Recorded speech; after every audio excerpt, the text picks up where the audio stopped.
Ilang buwan ang lumipas matapos makaengkwentro nila Manong Puti ang mga dalakitnong aswang.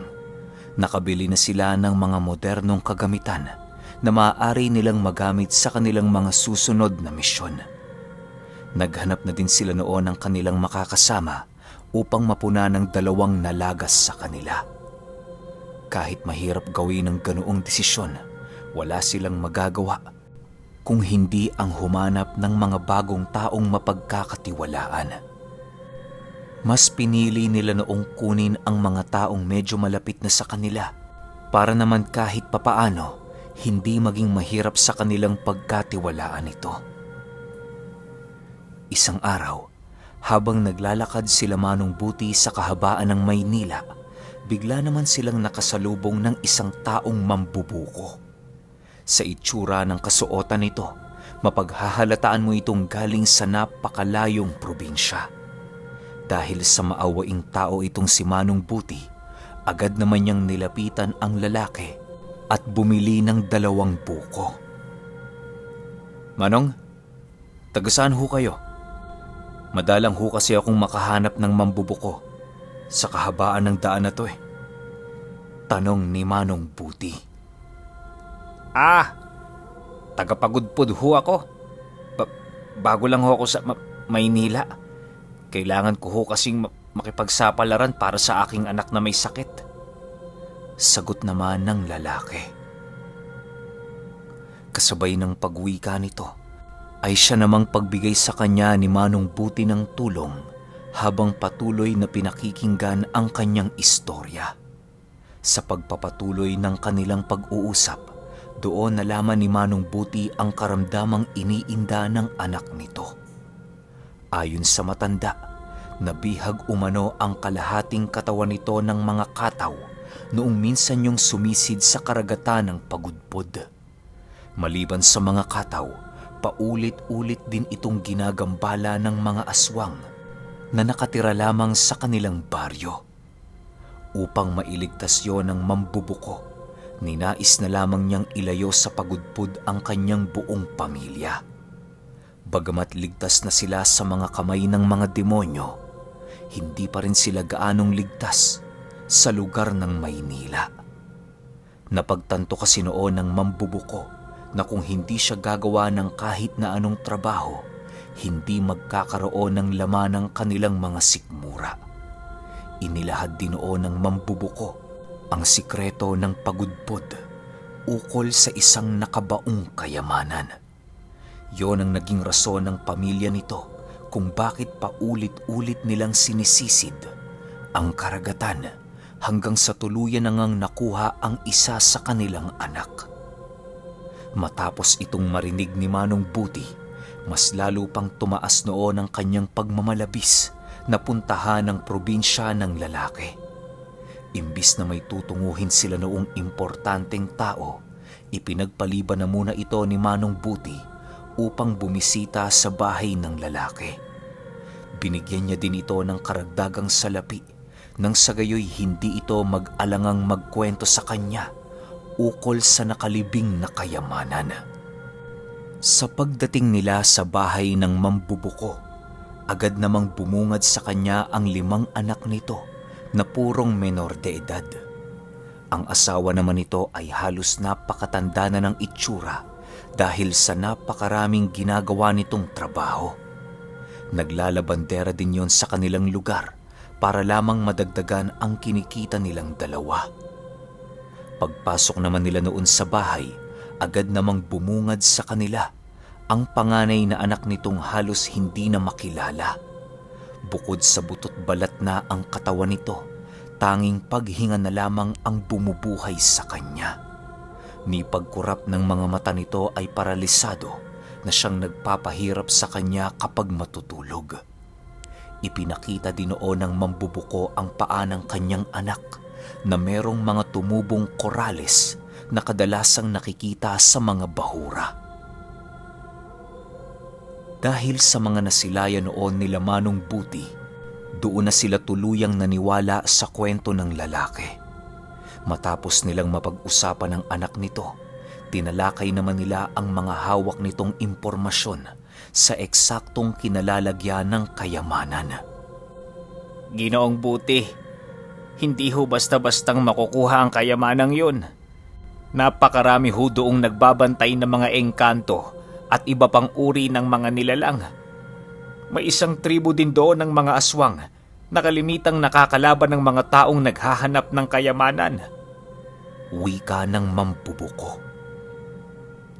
Dagdag pa nito, marami na doong sumubok na tao, subalit ni isa sa kanila wala pang nagtagumpay. Kapag nagagawa silang magapi ng mga engkanto o aswang, hindi na nakikita kailanman ang kanilang mga bangkay. Matapos itong mailahad ng lalaki, binigay din niya kay Manong Buti ang sikreto kung papaano makalapit sa kayamanang kanyang tinutukoy. Matapos nila noong mag-usap, agad din namang nagpaalam ang grupo nila Manong Buti upang umuwi na sa kanilang tahanan. Hindi na muna nila sinabi na tutungo sila ng pagudpod upang masigurado nilang walang makatunog sa kanilang gagawin. Bago sumapit ang gabi noong mismong araw, naging abala naman ang kanilang grupo sa ginagawa nilang pananaliksik sa kayamanang nakatago sa pagudpod. Subalit, sa ilang librong kanilang binuklat ukol sa kasaysayan ng lugar, bigo silang makakita ng kahit na anong impormasyon na magpapatotoo sa kayamanang yon. Kahit papaano, meron pa ring pagdududa noon si Manong Buti sa kwento ng mambubuko, gawa ng hindi kasi biro ang salaping kanilang gagastusin patungo sa probinsya nito. Nais niya kasi noong bago isagawa ang kanilang misyon, siguradong may mapapala sila sa lugar. Ilang linggo pa ang lumipas, wala pa rin silang nakikitang pahayag na merong nakalathalang impormasyon ukol sa nakatagong kayamanan sa pagudpod. Nang medyo nalimot na nila ang sinabi noon ng mambubuko, pinili nilang itigil na lamang ang kanilang ginagawa. Hanggang sa dumating ang puntong bumalik na naman sa kanilang tinitirhan ang isang negosyanteng nagbibigay sa kanila ng salapi sa mga misyong kanilang ginagawa. Buti, ganda umaga ha? Iyo grupo, kumusta? Handa ba?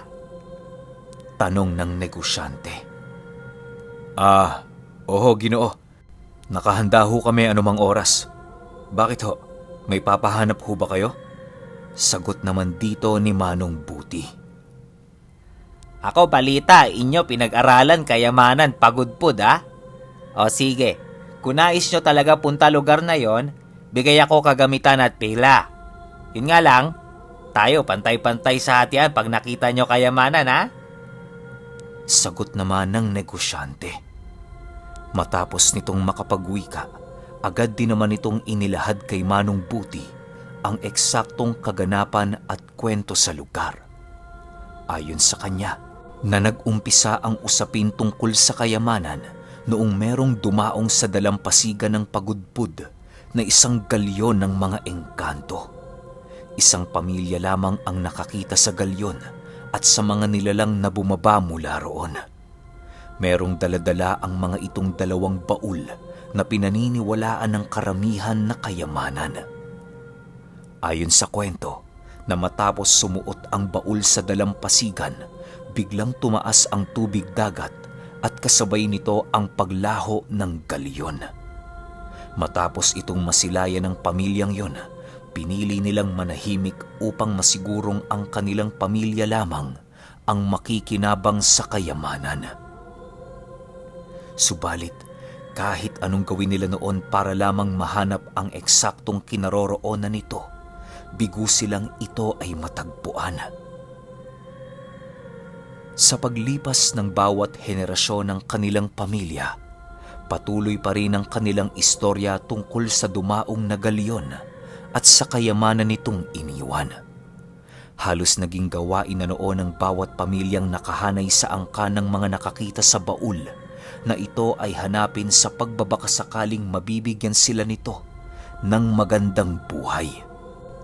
Subalit magpahanggang sa kasalukuyan, Walang nakahanap sa eksaktong kinaroroonan ng kayamanan. Dagdag pa ng negosyante, kaya bigo ang pamilyang yon na mahanap ang kanilang nais dahil samangmang sila sa mga lihim na karunungan. Idinagdag din noon ng negosyante ang iilang impormasyon na nagpapatotoo sa pag-iral ng isang tribo ng mga aswang na pumoprotekta sa kayamanan. Buti, kayo bago tungo pagudpod, inyo muna kausap matandang kilala ko. Kayo sabi pinapapunta ko kayo para kayo hingi gamit. Kayo wag tanong sa gamit dahil ako sigurado alam na ng matanda sinasabi ko. Wika ng negosyante. Matapos nitong makapagsalita, agad din naman itong iniabot kay Manong Buti ang isang sobreng naglalaman ng impormasyon kung saan nakatira ang matanda. Kasabay ng pag-abot nito ay siya namang paglisa ng negosyante sa kanyang tinitirhan. Hindi talaga noong maiwasang humanga ni Manong Buti sa negosyante sa kadahilan ng para itong naglalakad na kasaysayan. Halos pahirapan nga sila noon sa paghahanap ng mga pahayag ukol sa kayamanan ng pagudpod, subalit nagawa itong mailahad sa kanila ng negosyante na parabang isa lang itong normal na kwento. Matapos ang mga pangyayaring yon, inumpisahan na nilang maghanda ng kanilang bagahe upang mapaghandaan ang kanilang paglalakbay sa mga susunod na araw.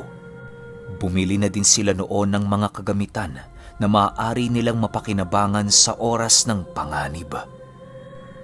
Ginoong Buti, hindi ba kayo nagtataka sa pagkatao ng negosyante?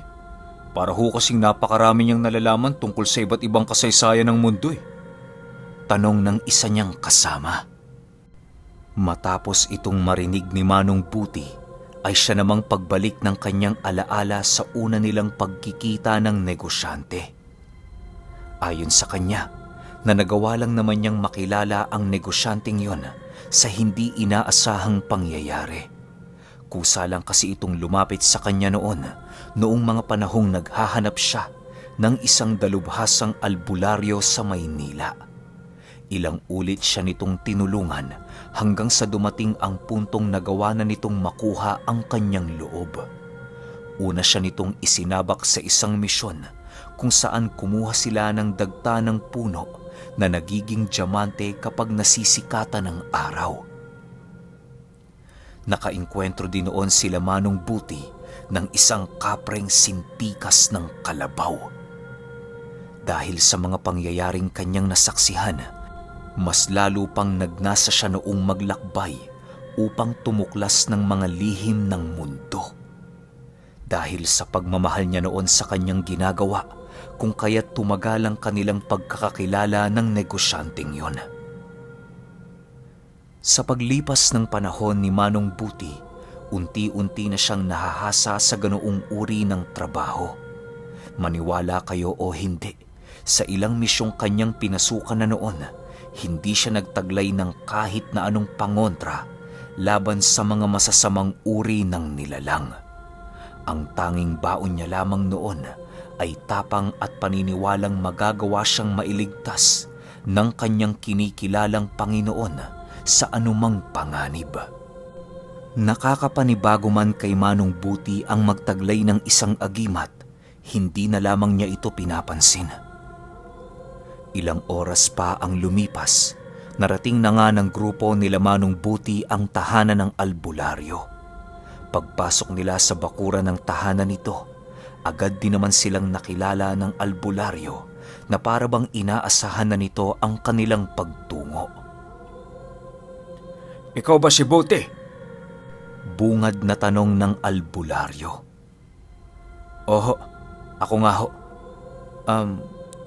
Paano niyo ho nalaman ang pangalan ko? Gulat na sagot naman niya rito. Sinabi na sa akin ng amo mo. Halina kayo. Pasok. Doon na tayo mag-usap sa loob. Sagot naman ng albularyo. Kasabay ng pagwika nito, ay siya namang pagpasok nila Manong Buti ng walang kahit na anong pagtatanong. Nang marating na nila ang sala ng bahay nito, agad din namang bumungad sa kanila ang mga dekorasyong gawa sa mga buto at ulo ng iba't ibang uri ng hayop. Manong, maninila ho ba kayo ng mga hayop? Tanong ni Manong Buti habang pinagmamasda ng matanda.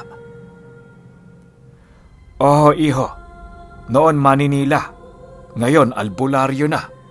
Ang galing, di ba? Sagot naman ng matanda.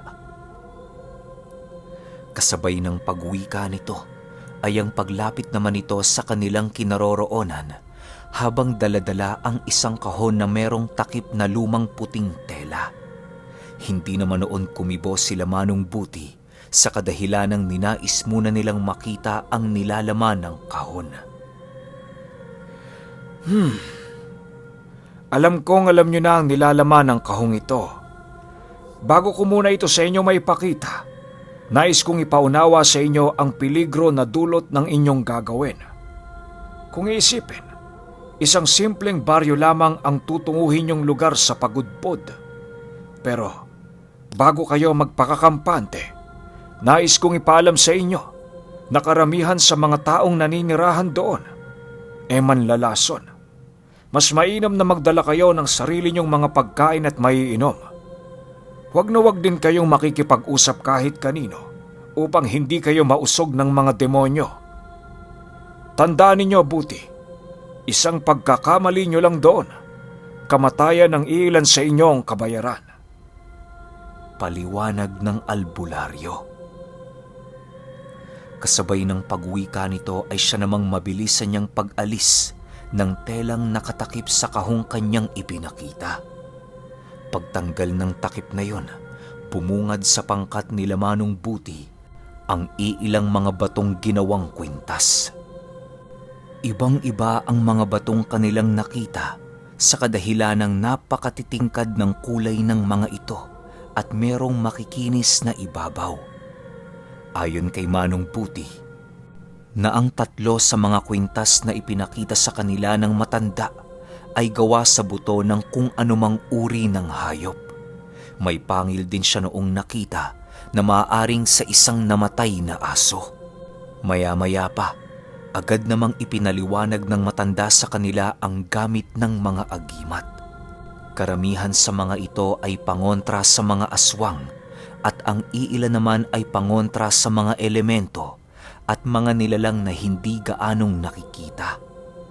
Gamit din ng mga yon laban sa mga kung anong uri ng bagat na kadalasang ginagamit ng mga aswang sa tuwing meron silang bibiktimahing mga nilalang.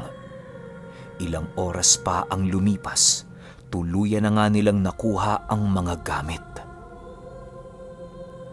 Bago nila tuluyang nilisan ang bahay ng manggagamot, labis-labis naman ang kanilang pasasalamat sa tulong nito para sa kanilang grupo. Pagsapit ng gabi noong mismong araw, agad din namang inihanda nila Manong Buti ang kanilang bagahe. Maaga pa kasi silang aalis kinabukasan upang magawa nilang marating ang kanilang pupuntahan ng maaga. Ginoong Buti, para ho atang tutungo tayo sa digmaan Bakit naman ho kinakailangan pa nating magdala ng baril? Tanong ng isa sa kanilang kasama. Kinakailangan talaga nating magdala ng armas, pre. Mas mainam na handa at mas mabuting mauna kaysa maunahan. Itago mo ng maayos yung armas mo. Baka makita ng mga otoridad pagsakay natin ng sasakyan. Sagot naman ni Manong Buti. Kasabay ng pagwika nito ay siya namang mabilisan nitong pagpasok sa kanyang silid upang makapagpahinga. Nagsitulog na dinoon ang iba pa niyang kasama para naman magkaroon sila ng sapat na lakas kinabukasan. Pagsapit ng bukang liwayway, agad din namang umalis ng bahay sila Manong Buti upang umpisahan na ang kanilang paglalakbay. Nang makasakay na sila sa sasakyan, naging panatag naman ang kanilang mga sarili habang kalmadong iniisip ang kanilang madadatnan sa lugar ng pagudpod. Makalipas ang napakahabang biyahe, Tuluyan na nga silang nakarating sa lugar. Nagpakilala sila doon bilang mga turista na sisisid sa mga bahurang naninirahan sa lugar. Hindi naman sila pinagdudahan ng mga taong naroon gawa ng walang kapansin-pansin sa kanilang pangkat. Sa kasuotan kasi noon nila Manong Buti, mapagkakamalan mo talaga itong mga turista at naghahangad lamang magsaya sa lugar. Matapos nilang makipag-usap sa iilang mga taong naroon, agad din naman silang naghanap ng tahanang maaari nilang marentahan. Dahil sa sikat ang pagudpod, inaasahan na nilang meron silang marerentahang bahay doon. Hindi nga sila nagkamali. Sa ilang oras lamang na lumipas, nagawa naman nilang makahanap ng bahay na kanilang tutuluyan. Pagmamay-ari yon ng isang matanda na naninilbihan sa simbahan. Kaya doon piniling tumira nila Manong Buti sa kadahilan ng kahit papaano, alam niyang naninilbihan sa simbahan ang mga taong pakikisamahan nila sa lugar na yon. Bagamat alam nilang relihiyosong pamilya ang nagmamay-ari ng kanilang tinuluyan, hindi pa rin sila gaanong nagpakakampante. Kahit ilang ulit man sila noong abutan ng pagkain, hindi nila ito pinanghasang tikman. Ang ginagawa nila Manong Buti sa mga pagkain yon, pinapakain sa mga daga na naninirahan sa mga kisame at dingding ng bahay. Kinaumagahan noong mismong araw, agad namang tumungo sila Manong Buti sa dalampasigan ng dagat. Nagpanggap sila noong maliligo para naman kahit papaano walang makakatunog sa gagawin nila sa lugar na yon. Habang sayang-saya silang naliligo sa dagat, bigla naman silang naantala nang masipat nila ang isang katutubong papalapit sa kanilang kinaroroonan. Nakabahag lamang ito at meron itong hawak-hawak na panat palaso. Dahil sa kanilang mga nakita noon, agad naman silang umahon ng dagat upang tanungin ang katutubo sa nais nito.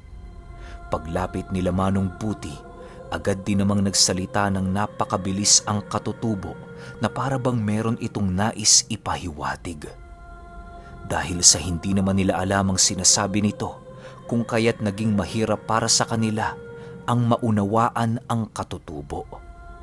Maya-maya pa, bigla naman silang natahimik nang biglang merong isang lalaki ang lumapit. Ano hong nangyayari rito? Tanong ng lalaki. Maaari niyo ho bang ipaunawa sa amin ang sinasabi ng katutubo? Hindi ho kasi talaga namin maintindihan eh. Sagot naman ni Manong Buti. Yun lang ba? Ang sabi niya, peligrosong maligo sa dagat kapag umaga. May mga kataw siyang nakikitang pumapalibot sa inyo kapag nagtatampisaw kayo sa tubig. Sagot naman ng lalaki. Matapos itong marinig nila Manong Buti, agad din naman silang niyaya ng lalaki na tumungo sa sentro ng baryo. Hindi naman sila noon tumanggi sa kadahilan ng hindi pa yon ang oras ng kanilang misyon. Ang ginagawa noon nila Manong Buti ay ang sumama sa mga taong lumalapit sa kanila upang makakalap ng mga impormasyon sa buong lugar ng pagudpud. Habang nasa kasagsagan sila ng paglalakad, panay naman ang pagkwento sa kanila ng lalaki tungkol sa katutubo. Ayon dito na ang katutubong kausap noon nila Manong Buti ay isa umanong parte ng tribong merong namamahalang mga aswang. Mahirap man yung patotohanan, subalit yun talaga ang kumakalat na balita sa kanilang lugar. Dagdag pa ng lalaki na marami nang nabiktima ang tribo ng mga katutubo na kalimitang nakatira sa ibayong baryo. Kaya nga pasalamat na lang ho kami sa kanila. Dahil kahit papano hindi sila tumatalo ng mga taga rito. Pero mag-ingat na lang ho kayo ha. Baka kasi hindi nila kayo kilalanin bilang isang mamamayan dito sa amin. Wika ng lalaki. Sige ho, mag-iingat na lang ho kami. Salamat ho sa payo ninyo, Ginoo. Sagot naman ni Manong Buti. Matapos nilang makapag-usap, agad din naman nilang narating ang sentro ng baryo. Marami doon itinitindang mga kakanin at mga uulamin. Bagaman natatakam noon sila Manong Buti, ninais pa rin nilang wag bumili ng kahit ano. Ilang ulit man silang pilitin ng lalaking tumikim ng mga kakanin, maigi pa rin nila itong tinatanggihan. Ang ipinapalusot na lamang noon nila Manong Buti, kumain na sila bago maligo. Di naman sila nito napilit, kung kaya't wala din itong nagawa, kung hindi ang hayaan na lamang ang kanilang pasya. Pagsapit ng hapon noong mismong araw, agad naman silang bumalik ng dalampasigan upang pagmasdan ang napakagandang tanawin.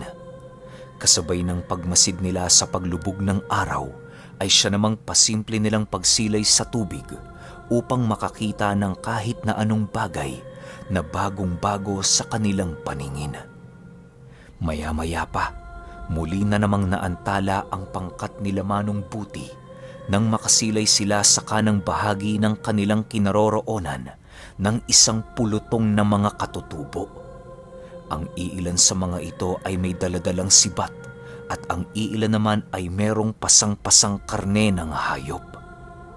Hindi naman nila ito gaanong pinansin sa kadahilan ng labas na yon sa kanilang misyon. Paglapit ng mga katutubo sa kanilang inuupuan, agad namang nagsenyas ang mga ito na bawal maligo sa dagat.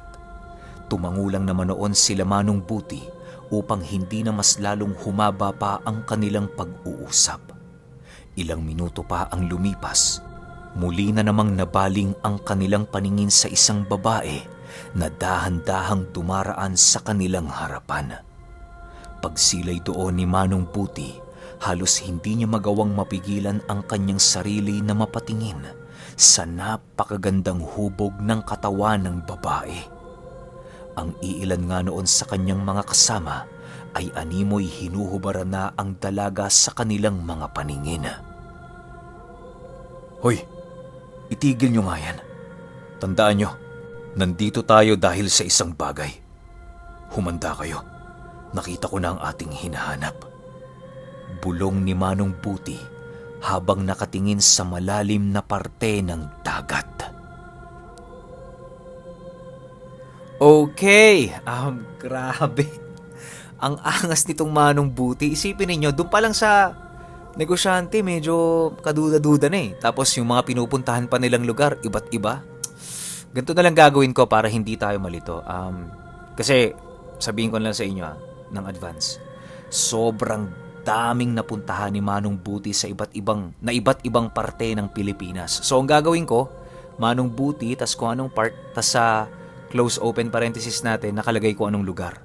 Tas lagyan na lang natin ng true story sa baba para madali nyong mahanap kung may magustuhan kayong episode dito, madali nyong mababalikan.